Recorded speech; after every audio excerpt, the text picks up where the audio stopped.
आज की इस क्लास में आप सभी लोगों को हम क्लास 12 की फिजिक्स विषय के अंतर्गत पढ़ाने जा रहे हैं वैद्युत सेलों के संयोग। वैद्युत सेल सभी लोग जानते हैं वैद्युत धारा प्राप्त करने का एक स्रोत है, लेकिन जब कभी हमें प्रबल वैद्युत धारा चाहिए होती है तो क्या एक सेल से हमें प्रबल वैद्युत धारा मिल सकती है? आप कहेंगे जी नहीं मिल सकती है। तो हमें प्रबल वैद्युत धारा प्राप्त करने के लिए क्या करना होता है? कई सारे सेलों को एक साथ जोड़ना होता है। जब कई सारे सेलों को एक साथ जोड़ा जाता है तो इस संयोजन को हम कहते हैं बैटरी। लेकिन इन सेलों को जोड़ने के कुछ क्रम हैं, जैसे श्रेणी क्रम है, समांतर क्रम है, मिश्रित क्रम है।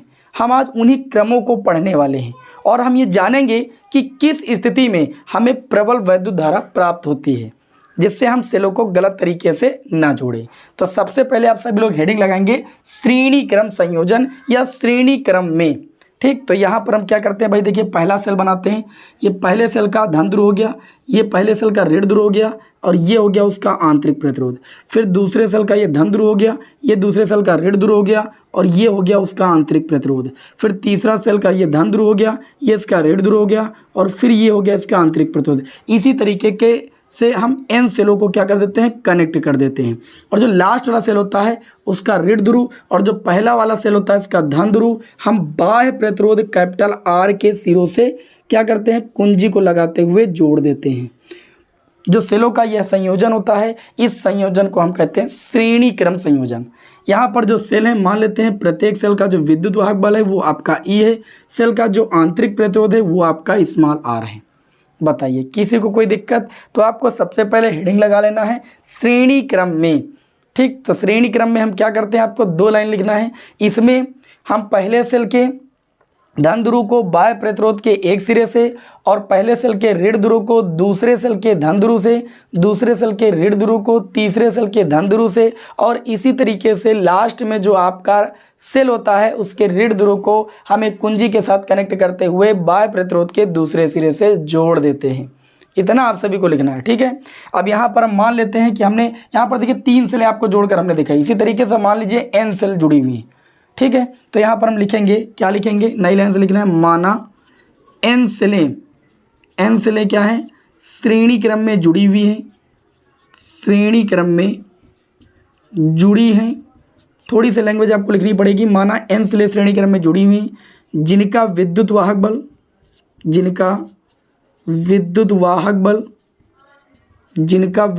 बल कैपिटल E तथा जो इंटरनल रेजिस्टेंस है यानी जो आंतरिक प्रतिरोध है वो कितना है, तो आप कहेंगे जिनका आंतरिक प्रतिरोध स्मॉल r है ना। इतना तो आप सभी लोग सीख सकते हो। और ये बाह्य प्रतिरोध क्या है, कैपिटल R है। इसके कुंजी है तो उसको K से लिख देते हैं। ओके, अब यहाँ पर लिखाएंगे तब परिपथ का क्या निकालेंगे भैया, परिपथ का कुल विद्युत वाहक बल निकालेंगे। परिपथ का कुल विद्युत वाहक बल, क्यों? क्योंकि हमें परिपथ की चाहिए कुल धारा। हम यही तो जानेंगे कब हमको प्रबल धारा मिलेगी। इसको किस लिए जोड़ रहे हैं, प्रबल वैद्युत धारा प्राप्त करने के लिए तो जोड़ रहे हैं। अगर हमें धारा निकालना तो धारा बराबर होता है कुल वैद्युत वाहक बल बटे कुल परिपथ का प्रतिरोध। ठीक है, तो सबसे पहले हम क्या निकालेंगे, परिपथ का कुल विद्युत वाहक बल। ठीक, विद्युत वाहक बल। अब आप एक चीज़ बताओ, एक सेल का वैद्युत वाहक बल E है और इस तरीके से कितने सेल जुड़े हुए हैं, n सेल, तो कुल वैद्युत वाहक बल कितना हो जाएगा, तो आप कहेंगे n इंटू में कैपिटल E। क्लियर हुई बात? जैसा भी एक सेल का विद्युत वाहक बल 2 वोल्ट होता और 3 सेल जुड़े होती है, आप कहते, आपसे पूछा जाता है कितना विद्युत वाहक बल होगा, आप कहते 6 वोल्ट। तो जो 6 वोल्ट बताए आपने क्या किया, जितने सेल थे उनकी गिनती को एक सेल के विद्युत वाहक बल से मल्टीपल कर दिया। तो यहाँ पर n सेल थी और एक सेल का विद्युत वाहक बल E है, तो जो कुल विद्युत वाहक बल हो जाएगा वो कितना हो जाएगा, n इंटू में E। क्लियर, कोई डाउट नहीं? चलिए, तथा हम क्या निकालेंगे, आंतरिक प्रतिरोध, कुल आंतरिक प्रतिरोध निकालेंगे। यहाँ पर लिखेंगे कुल आंतरिक प्रतिरोध। देखिए एक सेल का आंतरिक प्रतिरोध कितना है, स्मॉल r, तो n सेलों का कुल आंतरिक प्रतिरोध कितना हो जाएगा, स्मॉल n इंटू में r। देखिए जब भी हम सेलों का आंतरिक प्रतिरोध या कभी भी प्रतिरोध निकालते हैं तो हम ये देखते हैं कि प्रतिरोध किस क्रम में जुड़े हुए हैं। तो ये सारे प्रतिरोध श्रेणी क्रम में जुड़े हुए हैं और श्रेणी क्रम प्रतिरोधों का सूत्र होता है, तुल्य प्रतिरोध का सूत्र होता है R बराबर R1 plus R2 plus R3। तो R बराबर R1 की वैल्यू भी R, R2 की वैल्यू भी R, R3 की वैल्यू भी R, इस तरीके से n आपके R हैं। तो टोटल कितना हो जाएगा, n इंटू में R, अर्थात जो कुल आंतरिक प्रतिरोध होगा वो स्मॉल n इंटू में R हो जाएगा। कोई समस्या? कोई समस्या नहीं। ठीक है, लिखेंगे परिपथ का कुल प्रतिरोध। ये तो आंतरिक प्रतिरोध है ना परिपथ का कुल प्रतिरोध। अब देखिए परिपथ का बाह्य प्रतिरोध कितना है कैपिटल आर, और आंतरिक प्रतिरोध कितना है स्मॉल n इंटू में आर। तो इस तरीके से बाह्य प्रतिरोध में हम क्या कर देंगे, जो परिपथ का कुल आंतरिक प्रतिरोध वो जोड़ देंगे तो हमको परिपथ का क्या मिल जाएगा, कुल प्रतिरोध मिल जाएगा। आप ऐसे सोच लीजिए, इन सभी का मैंने तुल्य प्रतिरोध निकाला, स्मॉल n इंटू में आर आया। अब ये जो एन आर आया है वो इस प्रतिरोध के श्रेणी क्रम में ही तो होगा, अगर उठा करके तार इधर उधर रखेंगे। और श्रेणी क्रम में तुल्य प्रतिरोध क्या होता है या कुल प्रतिरोध क्या होता है, सबको ऐसे ही जोड़ देते हैं, बीजगणितीय योग होता है। तो capital R plus small n into में आर, ये परिपथ का कुल प्रतिरोध हो गया। अब हमें क्या निकालना है, धारा। तो परिपथ में प्रवाहित जो कुल धारा हो जाएगी, कुल धारा बराबर होते है कुल वैद्युत वाहक बल। कुल वैद्युत वाहक बल कितना है, n इंटू में ई, और कुल प्रतिरोध कितना है कैपिटल आर प्लस का स्मॉल n इंटू में आर। तो जो कुल धारा हमें मिली वो कैपिटल स्मॉल n इंटू में कैपिटल ई बटे में कैपिटल आर प्लस का n इंटू में आर। क्लियर है, ये हमको परिपथ की धारा मिल गई। अब इस धारा का मान कब ज़्यादा होगा कब कम होगा, इसी चीज़ को समझना है। तो यहाँ पर हेडिंग डालेंगे आप सभी लोग, स्थितियाँ। आपकी टोटल 2 स्थितियाँ होंगी। देखिए पहली स्थिति ये होगी जब एन आर की वैल्यू बहुत छोटी है आर की तुलना में, अर्थात जितने भी आपके सेल लगे हुए हैं सभी सेलों का जो कुल आंतरिक प्रतिरोध है वो बाह्य प्रतिरोध की तुलना में कम है। ठीक है, मतलब बाह्य प्रतिरोध की वैल्यू इतनी ज़्यादा है कि सभी सेलों का कुल आंतरिक प्रतिरोध उससे क्या है भाई, कम है। तो इस स्थिति में आप देख सकते हो I बराबर कितना मिलेगा। अब देखा जाए तो कैपिटल R की वैल्यू ज़्यादा है किससे, NR से। तो NR बहुत छोटी वैल्यू हुई, तो जो बहुत छोटी वैल्यू होती है उसको हम क्या करते हैं, छोड़ देते हैं। तो यहाँ पर जब NR को छोड़ेंगे तो I बराबर मिलेगा NE, और बटे में कितना मिलेगा भाई, कैपिटल R। अर्थात इसका मीन सभी लोग जानते हो N गुना किसका, E अपान R का।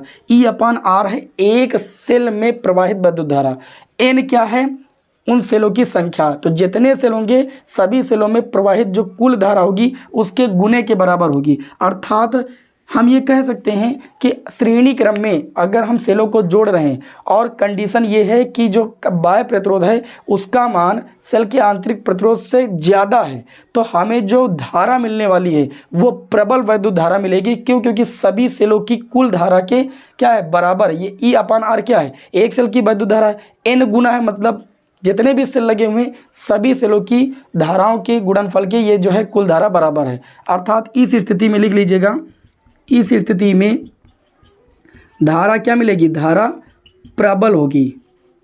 ठीक है, तो श्रेणी क्रम में जब भी जोड़ना होगा तो ध्यान रखना कि जो बाह्य प्रतिरोध होना चाहिए वो सभी आंतरिक प्रतिरोधों के योग से ज़्यादा होना चाहिए, तभी हमको प्रबल वैद्युत धारा मिलेगी। अच्छा, दूसरी स्थिति ये है कि जब NR की वैल्यू बड़ी हो जाए किसकी तुलना में, R से। ठीक है, तो क्या होगा, तो देखिए क्या हो जाएगा I बराबर, अच्छा NR की वैल्यू अगर बड़ी हो जाएगी कैपिटल R से तो कैपिटल R छोटी वैल्यू हो जाएगी, इसको छोड़ देंगे तो ये I बराबर हो जाएगा NE बटे में N इंटू में स्मॉल r, N से N कैंसिल, I बराबर कितना आ जाएगा, तो आप कहेंगे E बटे में स्मॉल r। अर्थात इस स्थिति में जो धारा प्राप्त होगी वो एक सेल के द्वारा प्रवाहित धारा के बराबर होगी। E अपान R क्या होगा, एक सेल में प्रवाहित धारा होगी। तो हमने इतने सारे सेलों को जोड़ा तो क्या एक सेल की धारा के बराबर, एक सेल की धारा प्राप्त करने के लिए जोड़ा क्या, ऐसा तो है नहीं भाई, हमको तो सारे सेलों की धारा चाहिए, प्रबल धारा चाहिए। तो प्रबल धारा प्राप्त करने के लिए ये कंडीशन होनी चाहिए। और जबकि हमने जब NR की वैल्यू कैपिटल R से बड़ी कर दी, अर्थात सेलों का कुल आंतरिक प्रतिरोध बाह्य प्रतिरोध से ज़्यादा हो गया, तो जो हमें कुल धारा परिपथ की मिली वो एक सेल की धारा के बराबर है। अर्थात लिखना इस स्थिति में, यहाँ लिख लेना इस स्थिति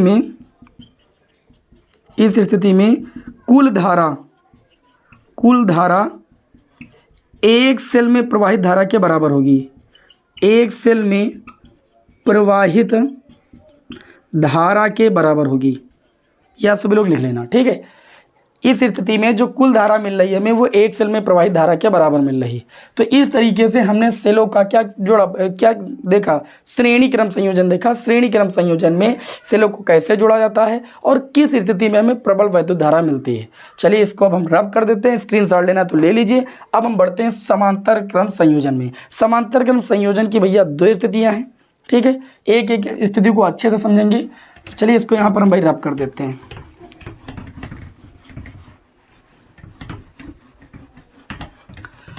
अब समांतर क्रम संयोजन देखते हैं। ठीक है, समांतर क्रम संयोजन हेडिंग लगा लेना सभी लोग। दूसरा संयोजन है समांतर क्रम संयोजन। समांतर क्रम संयोजन समांतर क्रम संयोजन में हम करते क्या हैं, बहुत अच्छे से समझिएगा। इसकी दो स्थितियां हैं कि जो हम सेल जोड़ रहे हैं, अगर सभी सेलों का विद्युत वाहक बल बराबर हो तब जो है प्रबल वैद्युत धारा कब मिलेगी समांतर क्रम संयोजन में, और जब सभी सेलों का विद्युत वाहक बल अलग अलग हो। दो स्थितियां हैं समांतर क्रम संयोजन की। तो पहली स्थिति लिख लेंगे, जब सेलों का विद्युत वाहक बल ई क्या हो, समान हो। जब सेलों का विद्युत वाहक बल ई क्या हो भाई, समान हो। पहली कंडीशन पढ़ रहे हैं समांतर क्रम में। तो देखिए यहाँ पर हमने एक सेल लिया और ये हो गया उसका ऋण ध्रुव और ये हो गया उसका आंतरिक प्रतिरोध, विद्युत वाहक बल ई आंतरिक प्रतिरोध। दूसरा सेल लिया, तीसरा सेल लिया, चलो दो ही सेल लेकर के निकालते, कोई दिक्कत वाली बात नहीं, दो सेल दिखा दे या तीन सेल दिखा दें, ठीक है। तो समांतर क्रम में क्या करते हैं, जो सेल का सभी सेलों का जो सभी सेल का धन ध्रुव होता है उसको लाते हैं हम बैटरी के एक ध्रुव से कनेक्ट कर देते हैं। मतलब बैटरी के एक ध्रुव से नहीं भैया, क्योंकि ये खुद है बैटरी है, मतलब सेल हैं, ठीक है। इनके पहले सिरे को हम ला करके बाह्य प्रतिरोध के एक सिरे से कनेक्ट कर देते हैं, अर्थात जिसको धारा भेजनी होती है उसके एक सिरे से कनेक्ट कर देते हैं, और कुंजी से कनेक्ट करते हुए सभी सेलों के ऋण ध्रुव को हम बाह्य प्रतिरोध के दूसरे ध्रुव से कनेक्ट कर देते हैं। ये आपकी है कुंजी। सभी सेलों का चूंकि विद्युत वाहक बल बराबर है, आंतरिक प्रतिरोध स्मॉल आर है, ठीक है। तो अब ये जो होगा ये समांतर क्रम संयोजन की पहली स्थिति होगी। क्या बोलेंगे, इस संयोजन में सभी सेलों के धन ध्रुव को बाह्य प्रतिरोध के एक सिरे से और सभी सेलों के ऋण ध्रुव को बाह्य प्रतिरोध के दूसरे सिरे से जोड़ दिया जाता है। इस संयोजन को हम कहते हैं समांतर क्रम संयोजन। कोई दिक्कत, कोई दिक्कत नहीं। तो यहाँ पर लिखेंगे वही पुरानी लैंग्वेज, माना n सेलें समांतर क्रम में जुड़ी हैं, समांतर क्रम में जुड़ी हैं, ठीक है। प्रत्येक सेल का विद्युत वाहक बल E आंतरिक प्रतिरोध स्मॉल r है। लिख सकते हो, अभी लिखाया मैंने। तो लिखेंगे तब परिपथ का कुल विद्युत वाहक बल, देखिए समांतर क्रम में जो विद्युत वाहक बल होता है वो सब पर बराबर ही होता है। तो जो कुल विद्युत वाहक बल होगा, हम मान लेते हैं कि n सेलें जुड़ी हुई हैं तो सभी पर विद्युत वाहक बल उतने होगा। जैसे एक सेल का विद्युत वाहक बल E है तो दूसरे पर E, तीसरे पर E, तो जो टोटल विद्युत वाहक बल होगा वो E ही होगा। जितना हम विद्युत वाहक बल देंगे उतने सब पर होगा। समांतर क्रम में विद्युत वाहक बल क्या होता है, बराबर। तो जो कुल विद्युत वाहक बल होगा वो कितना होगा, E ही होगा, चाहे जितनी सेल आपकी जुड़ी हों, कुल विद्युत वाहक बल कितना होगा, E होगा। अच्छा, तथा कुल आंतरिक प्रतिरोध निकाल लीजिए भाई, कुल आंतरिक प्रतिरोध। अब यहाँ पर ध्यान देना है कि जो आंतरिक प्रतिरोध है ये श्रेणी क्रम में नहीं है। कितने आंतरिक ये कितने सेलें हैं, n सेलें हैं। इस बात को ध्यान रखिएगा, हमने 3 सेलें बनाया तो क्या हुआ, लेकिन n सेलें हैं। अब आंतरिक प्रतिरोध कुल कितने होंगे, n होंगे। तो हमें अगर कुल आंतरिक प्रतिरोध निकालना है तो इस समांतर क्रम का सूत्र होता है 1/r, 1/r बराबर 1/r1। इसको मान लेते हैं r1 मान लेते हैं, ठीक है। अब या इसको मान लीजिए r डैश जहाँ होगा सभी सेलों का कुल आंतरिक प्रतिरोध, ठीक है। तो समांतर क्रम का सूत्र होता है 1/r बराबर 1/r1 plus 1/r2 plus 1/r3। तो 1/r1 की वैल्यू भी r, 1/r2 की वैल्यू भी r, 1/r3 की वैल्यू भी r। इसी तरीके से n/r हो जाएगा क्योंकि n सेलें हैं, ठीक। तो जब हम 1/r डैश की वैल्यू निकालेंगे तो n/, कितना मिलेगा, सबका हर सेम है r। अर्थात यहाँ से जब हम कुल आंतरिक प्रतिरोध r डैश की वैल्यू निकालेंगे तो हमें मिलेगा r/n। देखो पलट लिया दोनों पक्षों को, r डैश बराबर r/n। सेलों का जो कुल आंतरिक प्रतिरोध मिला वो r/n मिला। अब हमको चाहिए परिपथ का कुल प्रतिरोध, परिपथ का कुल प्रतिरोध। अब एक चीज़ बताओ, परिपथ का कुल प्रतिरोध तो बाह्य प्रतिरोध और प्लस कुल आंतरिक प्रतिरोध वो कितना है, स्मॉल r/n। ये परिपथ का क्या हो गया भैया, कुल प्रतिरोध।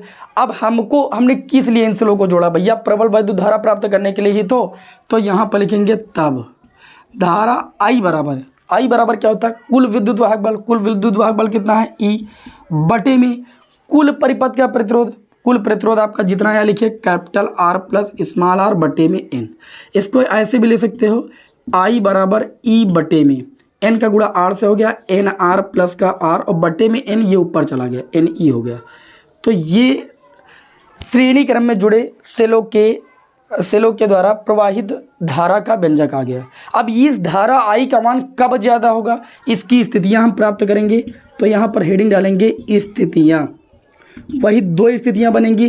पहली स्थिति जब स्मॉल आर की वैल्यू किससे हो भाई, कैपिटल आर से ज़्यादा हो, और दूसरी स्थिति क्या होगी, जब कैपिटल आर की वैल्यू स्मॉल आर से ज़्यादा हो।